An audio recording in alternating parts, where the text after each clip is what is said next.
Hi, this is Dr. Dan Purser, danpursermd.com.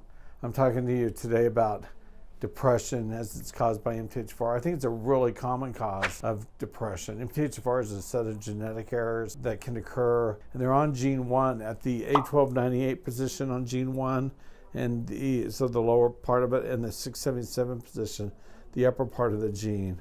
And you have either 2 of each, or 1 of each, or 1 of 1. I'm heterozygous A1298C, which I think gives me some mild issues, a little bit of anxiety, a little bit of fatigue, some mild depression occasionally, but it's MTHFR, it's like a B vitamins. So if you have depression, the more experienced, knowledgeable psychiatrists are starting to look at all this genetic information on your depression.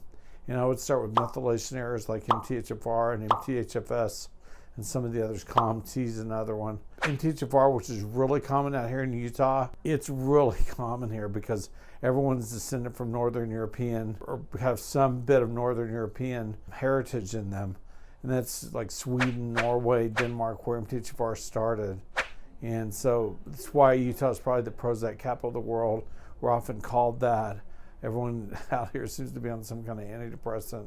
I've heard a lot of reasons for that, but I think the number one reason is that probably 80+% of the population here, maybe 85, as I said in my 85% solution book, have MTHFR and suffer from it. And when you give them the proper therapy for that, they get real happy. And like I said, I've taken tons of patients off Effexor, Zoloft, Prozac, Cymbalta, gabapentin, on we go. We also use MTHFR Support Plus as a great starting point. If you think you have MTHFR, not quite sure, and you're trying to figure it out and you are tired, you are depressed, try some.